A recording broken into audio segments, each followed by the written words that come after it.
애청자 여러분, 안녕하세요. 할배 목사와 함께 예수님의 생애 따라가기 세 번째 시간이네요. 지난 시간에 우리 성경사랑방에서 사복음서, 누가를 통해서 들어간 사복음서를 봤는데 그 공통점이 네 사람 다 자기 이름을 밝히지 않았다는 거예요. 네. 맞아요. 어디 한 주간 생활하면서 나를 얼마나 자랑하고 사셨는지 아니면 어떤 삶을 사셨는지 한 말씀씩 해주시겠어요? 저 같은 경우는요. 네. 예, 그냥 집에 있었고요. 근데 사람들을 만날 때마다 저 얘기보다는 그 안에 있는 예수 그리스도 얘기를 그렇게 하고 싶더라고요. 우물가 여인이 그렇게 외쳐서 나갔던 것처럼. 그런데 그 후에는 이렇게 지 자랑을 자꾸 하게 되더라고요. 그래서 목사님의 말씀이 제 마음을 좀 쳤습니다. 네. 네. 고맙습니다. 그만 자랑해야 되는데. 우리 다혜 씨는? 저도 집에 있었는데요. 저도 집에 있었는데, 근데 시도 때도 없이 나는 예수님한테 잊혀지지 않았으면 좋겠다 하고 그냥 이렇게 편지 쓰듯이 예수님 저 잊지 마세요. 막 잊으시면 안 돼요. 막 이렇게 하면서 지냈던 것 같아요. 되게 그때 감명 깊게 들어서 그런 한 주를 보냈습니다. 리얼리? 리얼리. 네. 저는 하나님의 품이라는 단어가 한 주 동안 너무나 가슴 깊이 박혀 있었어요. 그래서 하나님 품 안에서 친밀함 누리려고 되게 발버둥 쳤었던 한 주였던 것 같아요. 네. 하나님 품. 근데 발버둥. 모두 저보다 훌륭한 것 같아요. 예, 왜냐고 하면 그래서 목사라는 이런 생활 속에 아예 박혀서 그런가요? 우리 같은 경우에는 너무나 당연한 것처럼 일상처럼 된 것들이 많아요. 그래서 나이가 들어가면서 스스로 뭔가 의식하면서 살아야 되겠다. 그런 생각을 가질 때가 굉장히 많습니다. 여러분들은 오히려 순수하게 접근하신 것 같다. 그런 생각이 듭니다. 아멘. 오늘 공부 시작해야 되죠? 네. 예, 너무 궁금해요. 예, 성경사랑방 문을 열겠습니다.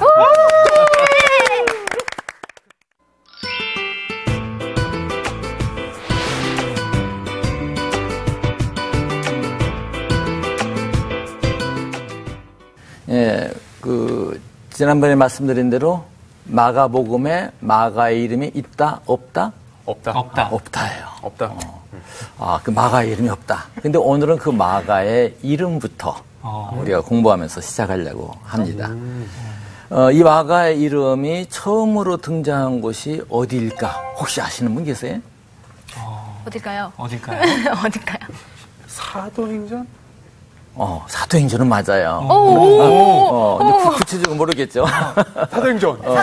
된 거야, 그럼? 네, 모르는 게 오히려 당연해요. 이제 사도행전 이제 12장에 보시면 그냥 마가 이렇게 나오는 것이 아니라 마가라고 하는 요한 이렇게 나옵니다.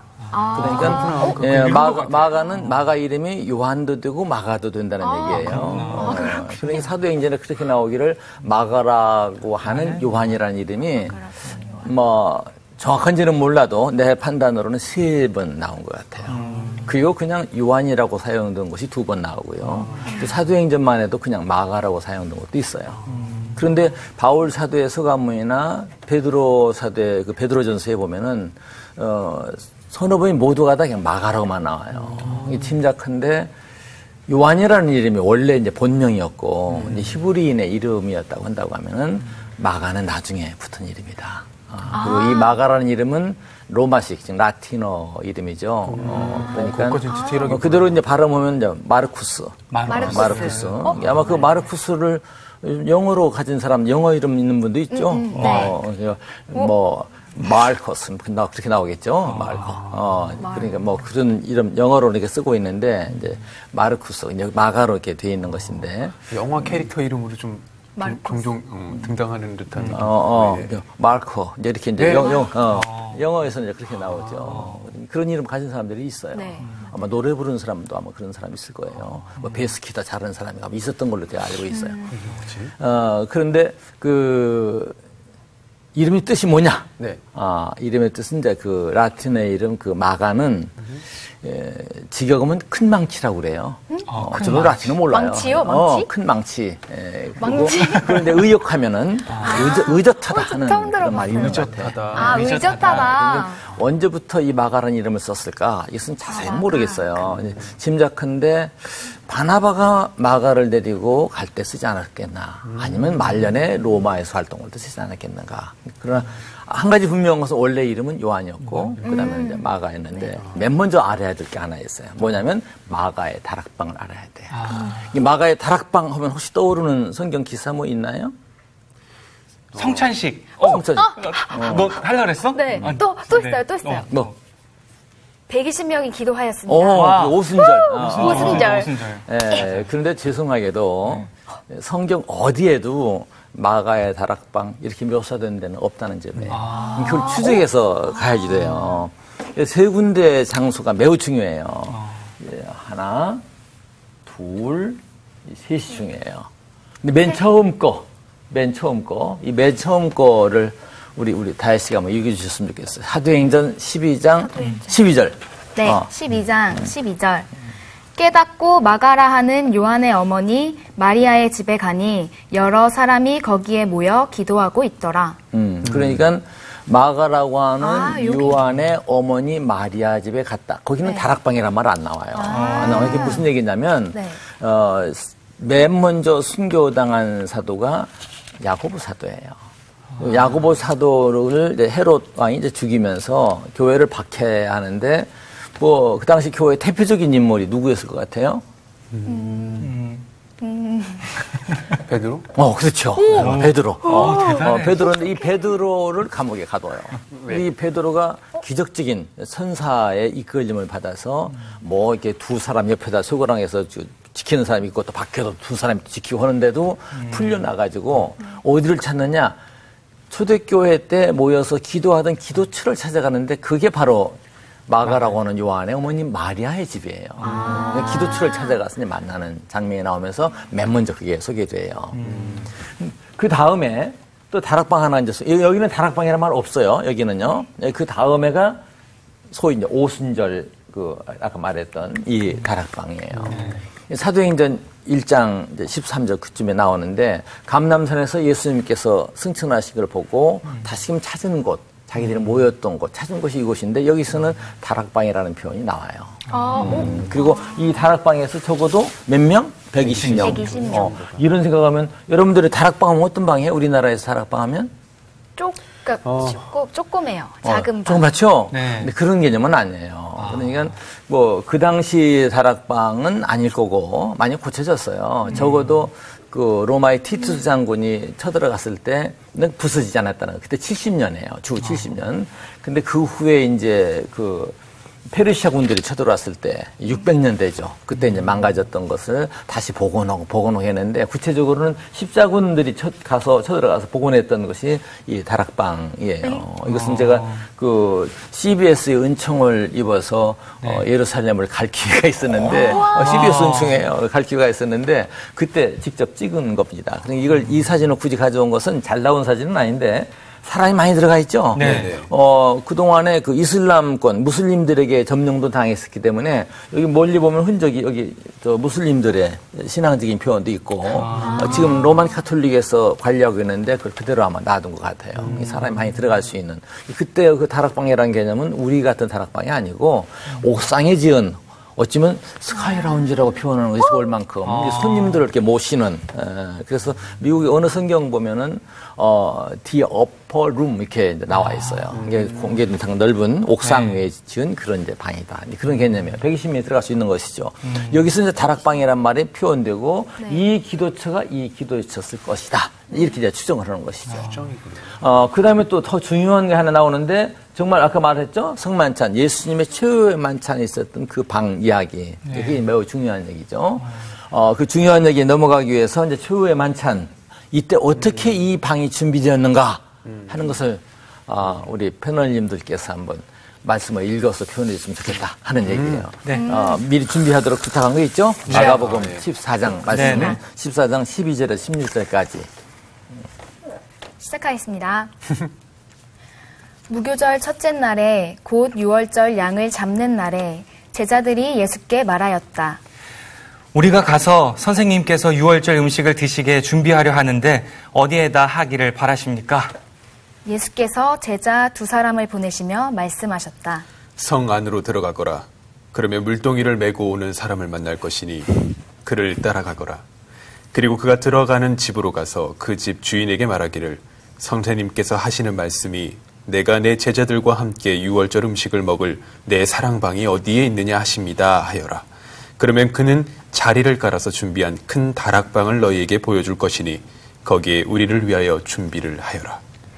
제자들이 떠나서 성 안으로 들어가서 보니 예수님께서 말씀하신 그대로였다. 그리하여 그들은 유월절을 준비하였다. 아멘. 네. 세번역 성경으로 준비했는데요. 네. 특별한 오해 하나 발견하지 못했어요, 여기서요? 여러분들 읽느라고 신경을 써서 긴장을 해가지고 못 찾아갔어요. 사랑방. 맞아요. 사랑방에 나와. 진짜 사랑방에 신기했어요. 나오는데 그 사랑방은 객실을 표준 세번역이 번역하고 있는 거예요. 그러니까 사랑방을 찾았는데 제시한 데가 어디예요? 큰 다락방이거든요. 네. 예수님께서 미리 말씀하셨고 큰 다락방이 있을 거다. 근데 이 마리아 가 그걸로 그 집주인이 그 인도했다 이거야. 그러니까 알고 보면 다락방이 뭐예요? 사랑방. 와, 되게 신기하다. 되게 러블리하네요. 근데 이 사랑이란 말이 어디 순수한 우리 고유어인지 아니면 한자어인지요? 제가 생각해도 우리나라 말인 것 같은데요. 사랑? 네, 원래는 한자어예요. 이제 집사자에다가 행랑랑자라서 샀다인데 우리는 여기 사랑방 할 때는 뭐예요? 이제 러브를 생각할 수 있죠. 우리는요. 네. 우리 고유어로 사랑이라고 하죠. 이 사랑은 그대로 이 러브의 사랑은 고유어예요. 우리나라가 말이죠. 그건 우리 말이에요. 그러니까 우리 이방은 다락방도 되고 사랑방도 되고 또 굉장히 의미가 있죠. 의미가 달라지죠. 근데 거기에서 만찬을 드세요. 근데 그 집주인이 마리아야. 마리아고 이 집주인과 이 집주인이 같지 않겠는가. 그리고 여기 들어가기 전에 예수님께서 뭐라고 말씀하셨어요? 예루살렘 성에 들어가면은 물동이를 가지고 사람 만날 거다. 네. 그 청년이 혹 마가가 아니겠는가. 이건 추정이에요, 추정. 왜냐하면 그 다음에 이어지기를, 이들이 이제 최후 만찬을 하고서 예수님께서 감람산 이제 올라가시죠. 찬양을 하시면서요. 겟세마네 올라가시고 그 새벽에 붙들리세요. 네. 붙들릴 때 아주 특별한 말씀이 마가복음에 섞여 있는데 우리 스톤즈 씨 한번 읽어주셨으면 좋겠어요. 마가복음 14장 50절에서 52절 말씀인데요. 제자들은 모두 예수를 버리고 달아났다. 그런데 어떤 젊은이가 맨몸에 혼이불을 두르고 예수를 따라가고 있었다. 그들이 그를 잡으려고 하니 그는 혼이불을 버리고 맨몸으로 달아났다. 맨몸으로. 대단하죠? 네. 혼이불을 두르고 갔어요. 그냥 한쪽 붙들으니까 쭈루룩 풀고서는 맨몸으로 이제 갔다는 그런 얘기예요. 사실 뭐 시간이 있으면은 여러분 얘기 다음에 듣고 싶은데 그 얘기는 못 하겠어. 여러분들이 그 자리에 있었다면 내가 혼입을 두르고 있었다면 난 어떻게 할까? 뭐 그런 재밌는 얘기 많이 있을 수도 있겠죠? 네. 집에 가서 연상을 해보세요. 나는 그런 상황 부딪혔을 때 어떻게 했을까? 근데 이제 그게 이 혼이불을 두르고 갔다가 도망간 게 누구냐 하는 것이 학자들의 관심이었어요. 어떤 학자는 그게 아마 사도 요한이 아니었겠는가. 이 제자들 다 도망가는데 이제 표현되는 사도 요한이 아닐까 했는데 사도 요한이라면은 혼이불을 두르고 다니는 분은 아니었어요. 그러니까 또 어느 사람은 뭐 예수님의 동생 야고보라고 말하기도 하고 여러 가지 얘기하는데 결론적으로 이제 거의 이제 공감을 하면서 얻은 것은 그 최후 만찬을 한 집에 아들이었을 거다. 그 잔치를 끝나고 나서 아마 호기심으로 따라가는데 혼인물만을 두르고 따라가지 않았겠는가. 뭐 어떤 사람은 그 정원지기에 아마 주인 아들이 아니겠네 보는 것도 있는데 별로 지지를 받지 못하고요. 그래서 여기서 이제 비로소 이 다락방의 주인, 이 다락방의 주인의 아들 나오죠. 이 아들 나오는데 이 아들이 바로 마가였을 거다. 그래서 여기 맨 먼저 푸는 열쇠는 사도행전 12장 12절에 있는 거예요. 마가라고 하는 요한, 그의 어머니 마리아의 집. 그 후에도 초대교회 여기에서도 많은 모임이 이 가운데서 가지지 않았겠는가. 이렇게 생각하면서 이제 결국 마가복음의 이름도 이렇게 유추해서 붙었다. 이렇게 생각할 수가 있어요. 근데 이 마가가 실제로 이제 성경 속에서 몸까지 이제 등장하는 거. 등장하는 것도 사도행전 12장이에요.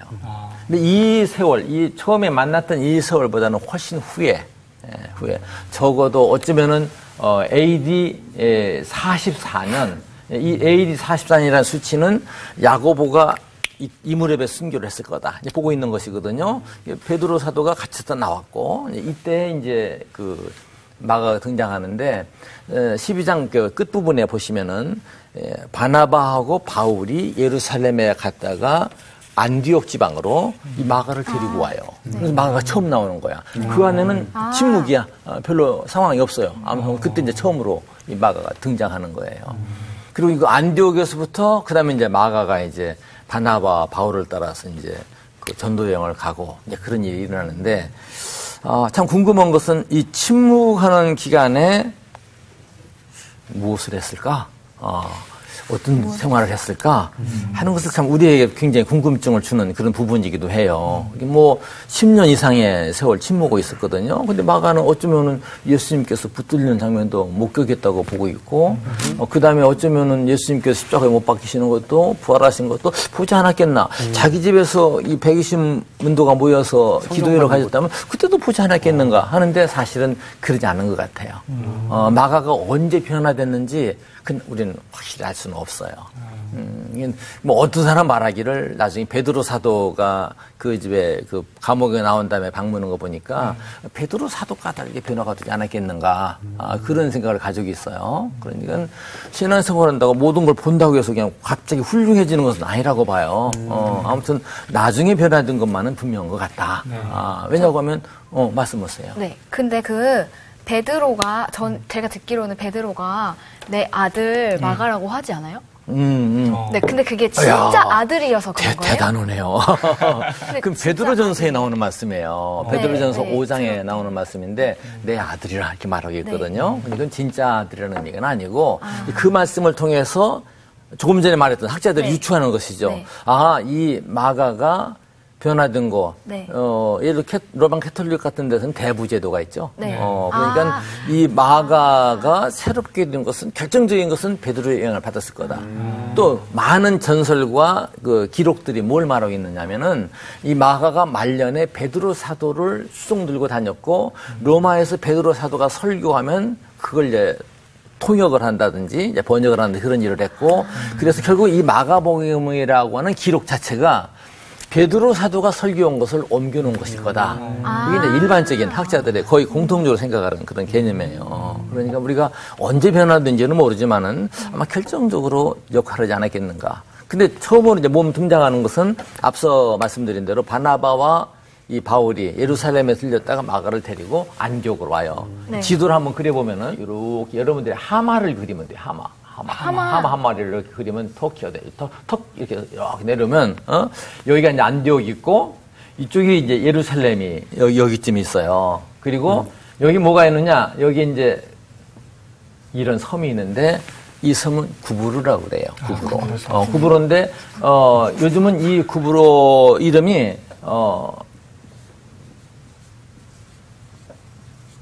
뭐라고 했어요? 뭐 이게? 이 공화국의 나라야. 이 나라야. 지도에 보면, 올림픽 지도에 보면 이 땅을 이렇게 내놓고 아래다가 올리에스로 이렇게 감람나무를 받쳐준 그런 깃발이 있는데, 그게 이제 뭐, 영문수로 사이프러스 이제 고상에 있는데, 원래 이 사람들 바라보는 것은 키프로스. 키프로스. 구브로하고 비슷하죠? 그 이름 그대로예요. 그러니까 예루살렘에서 이를 데려와가지고, 여기서 이제 바나바 안디옥 교회에서 사도행전 13장에 비로소 바나바와 바울이 마가와 동행하면서 구브로로 1차 전도여행을 떠나요. 그리고 이 구브로에서 바울 사도가 어떤 능력도 행사하고 재미있는 것은 바나바와 바울이 떠나는데 이제 구브로 이후부터는 바울과 바나바 이게 순서가 바뀌어져요. 상당히 주체적인 입장이 바울이 되지 않았겠나 이게 볼 수가 있는데 바울을 등용해서 쓴 사람도 사실 바나바예요. 변화된 다음에 자기의 고향이 다소 지방에 묻혀 있는 것을 끌어다가 안디옥에 등장시키거든요. 근데 이제 여기 가가지고 여기서 건너서 그 다음에 이제 버가로 건너가요. 버가로 건너가는데 이 버가로 갔다가 이 마가가 중간에 포기하고 다시 예루살렘을 가버려. 여기서 심각한 문제가 이제 발생하는 것이죠. 여기서 바울가 왜 포기했는지 몰라요. 그러니까 내가 아까 마가를 바나바가 혹시 그 이름 붙이지 않았을까 생각하는 거가 그 후에 뭐가 나오냐면 2차 전도여행 나갈 때가 사도행전 15장에 나와요.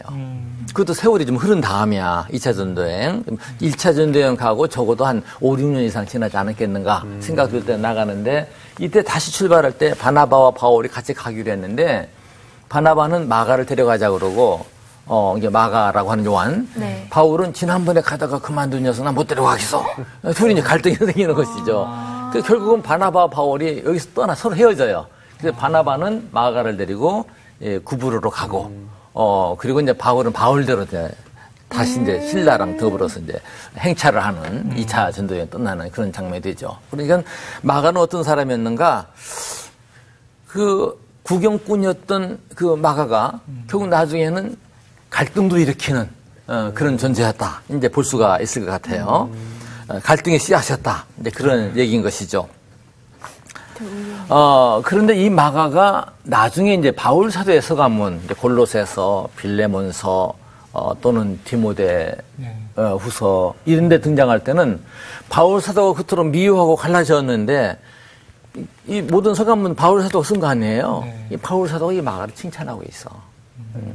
빌레몬서 같은 데서는 나의 동역자 이렇게 표현하고 있고 맨 마지막에 바울이 아마 순교하기 직전에 기록했을 것으로 보는 디모데후서 같은 데서는 그거 나한테 유익하다 좀 데리고 와라 이런 데 부탁도 하고 있고요. 골로새서 같은 데서는 나와 함께 갇힌 자 그런 표현도. 그러니까 영원한 갈등은 아니었어요. 이 바울 사도 앞에서 마가가 엄청나게 변화가 됐다는 얘기야. 기가 막힌 일이죠. 그냥 처음에는 구경꾼이었는데 트러블 메이커였는데 흔히 얘기하죠. 트러블 메이커, 피스 메이커 얘기하는데 트러블 메이커였는데 나중에는 그토록 좀 동역하는 그런 관계가 되었고 유익한 존재가 되었다. 뭐 때문에 변화됐겠는가? 결국은 예수님을 그때 비로소 제대로 만났다는 것이지. 자기 집에서 만찬할 때도 대충대충이었고 나중에 뭐 혹시 오순절 막 120문도가 막 불이 하늘에서 불이 떨어지는 막 성령의 세례를 받고 할 때도 사람들이 뭐라고 그랬어요? 저는 술 취했다 이렇게 말할 정도로 막 난리 쳤잖아요. 네. 근데 마가 어디 가는지는 모르겠어요. 아무튼 그런 기록들이 마가복음에는 구체적으로 나와 있지 않고 그런 후반부의 기록들은 어쩌면 이 베드로 사도의 영향을 받았을 거다 이렇게 생각하고 있거든요. 자, 여러분들 신앙생활 할 때 교회에서 스스로를 어떻게 보세요? 그냥 우물쭈물하는 구경꾼인지 그런 구경꾼의 생각밖에 많아요. 나는 화목하게 하는 씨앗인지 아니면은 갈등을 주는 씨앗인지. 근데 그림 하나 그려볼까요? 예를 든다면은 여기 이제 목회자가 열심히 이제 가요. 어디를 가느냐? 그냥 맨손으로 가지 않고 뭐예요? 수레? 수레를 끌고 가. 수레. 열심히 수레를 끌고 가죠. 거의 피카소. 끌고 가는데 뒤에서 열심히 미는 사람이 있어. 그런데 열심히 미는 사람이 있는데 반면에 구경하는 사람도 참 많아. 그냥 구경만 하는 사람도 많아요. 구경만 하는 사람도 괜찮아. 어떤 사람은 올라타. 여기 가는 사람이 다 있어. 이게 교회 보면은 앞에서 끄는 사람, 네. 뒤에서 미는 사람, 구경하는 사람, 이보다 좋은 사람 있어요? 박수 치면서 응원하는 사람. 이건 약간 좀 훌륭한 편이죠? 네. 여러 종류가 있어요. 교회라는 게 그룹 안에 여러 그룹이 있는데, 저는 이번에도 그 마가를 만나면서 여러 가지 생각을 하게 돼요. 이 마가는 어떤 사람이었느냐. 처음에는 분명히 구경꾼이었던 것 같아. 구경꾼이었다는 얘기는 어느 면에서 이렇게 신세지는 사람일 수도 있어. 그렇잖아요? 근데 이 마가가 어느 날 변화돼가지고, 진짜, 이게 바나바가 데리고 갈 때, 바울하고 상처를 입었으니까 내가 이제 바나바가 지어주지 않았겠나 생각할 땐 그거야. 너 지난번에 취약해서 그만뒀으니까, 이제 제발 좀 망치 좀 되어라. 의젓해져라. 하는 이름으로 혹시 주지 않았겠는가. 그리고 이제 이 구브로나, 그런 지역에 이제 가다 보니까 이제 필요한 거예요. 그냥 지도 그리다 말하는데 이 마가의 활동 무대가 이제 터키 이렇게 있죠. 네. 여기 이제 이렇게 여기 이제 그 흑해가 있고 시실리고요. 이게 그리스고. 이게 이제 여기가 이제 그 키프로스. 아까 말했던 구브로고요. 여기에 이제 그레데스미라고 이제 바울사가 있던 데가 있고요. 근데 이 그리스고 이게 여기 로마예요, 로마.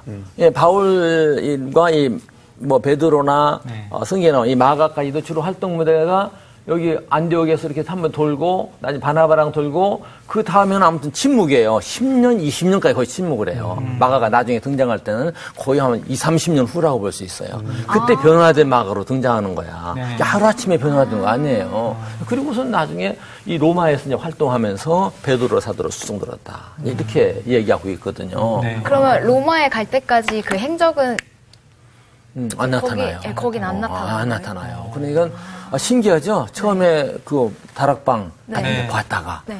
그다음에 그때가 이제 한 뭐 30년 이제 후 한 30년 그 무렵이었는데 네. 10여 년 지난 다음에 나중에 야고보 사도가 돌아가신 다음에 예루살렘 쪽으로 이제 등장을 하고 또 한 51년 무렵 뭐 이제 또 갈등도 생기고 또 2차 전도여행 가고 근데 연도는 정확히 이제 기억하지는 못하는데 나중에 이제 골로새서라든지 등장할 때는 적어도 60년이 AD 60년이 넘은 다음이야 서기에 61년 이후라고 볼 수 있어요. 그리고 대개는 이제 바울 사도나 베드로들이 그 순교를 했다 하는 연도를 AD 67년경 그때 잡고 있거든요. 그 무렵까지는 이제 마가가 로마 쪽에 있으면서 베드로 사도를 수종들고 이 철저한 정말 진짜 아들이 된 것이죠. 그런 장면으로 발전되었다. 이렇게 볼 수가 있는 거예요. 그렇게 수많은 기적들 보고 하나님이 역사를 보고 뭐 그랬는데 네. 제가 그 자리에 있었으면 바로 믿었을 것 같은데. 그게 불가사의죠. 네. 그렇죠. 근데 사람의 뭐 아까 마음을 말했던 이 알수 없는 구경꾼들은요. 교회에서도 마찬가지잖아요. 처음 구경꾼은 끝까지 구경꾼인 경우도 참 많아요. 그리고 흔히들 그거 있어요. 나는 모태신앙입니다. 이야기하는 사람들이 죄송해요. 혹시 시청자들께서 제가 뭐 편론하는 거나 뭐 모두 다 그렇다는 얘기는 아닌데 흔히들 본인들이 얘기해요.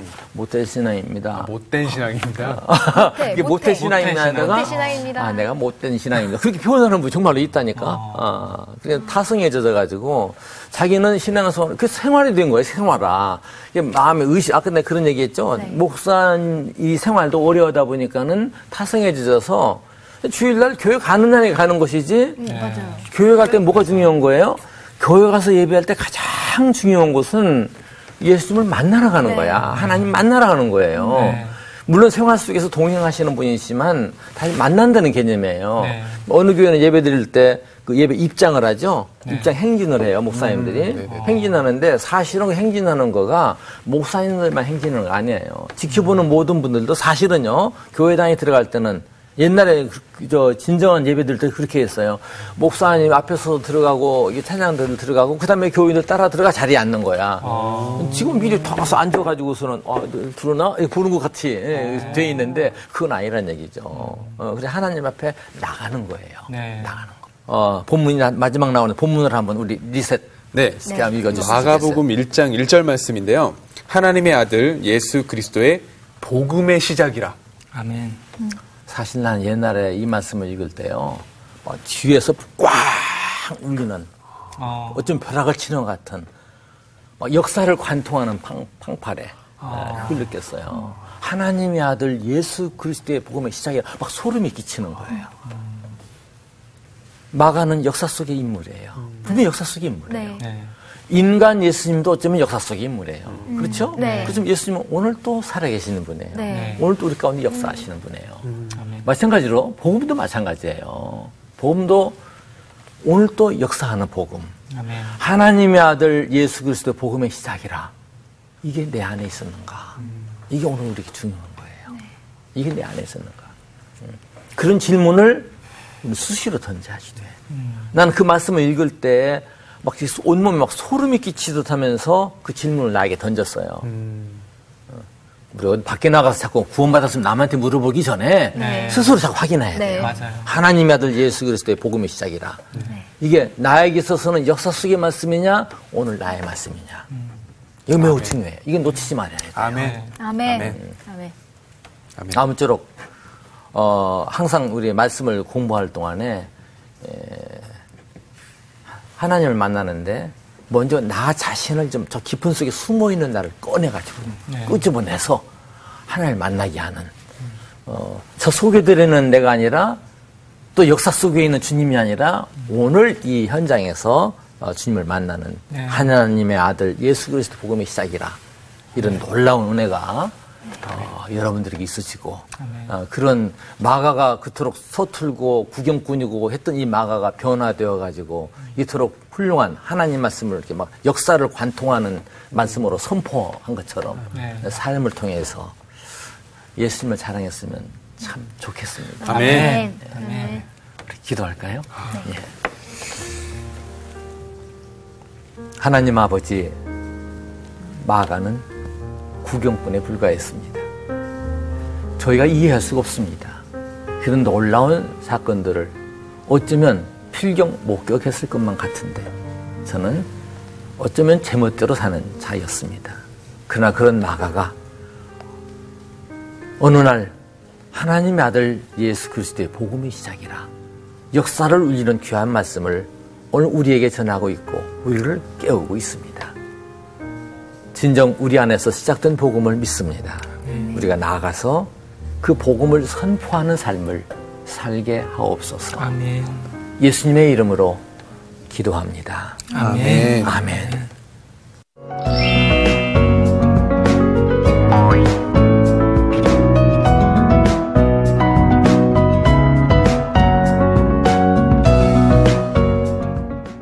오늘 마가 공부 재밌었어요? 네, 저는 그냥 마가 되게 궁금하다 이렇게 들었는데 끝날 때는 너무 되게 설레이는 것 같아요. 막 약간 두근두근 거리고. 복음이 시작됐나 봐요. 아멘. 시청자 여러분, 오늘 마가를 우리와 두보로 만나셨는지요? 다음 시간에 이 시간을 통해서 다시 한번 만나게 되기를 바랍니다. 우리 성경사랑방과 모두가 친해졌으면 좋겠습니다. 참 좋겠습니다. 감사합니다. 너무 좋아. 설레요. 시작됐습니다. 그러니까 시작됐어. 시작됐습니다.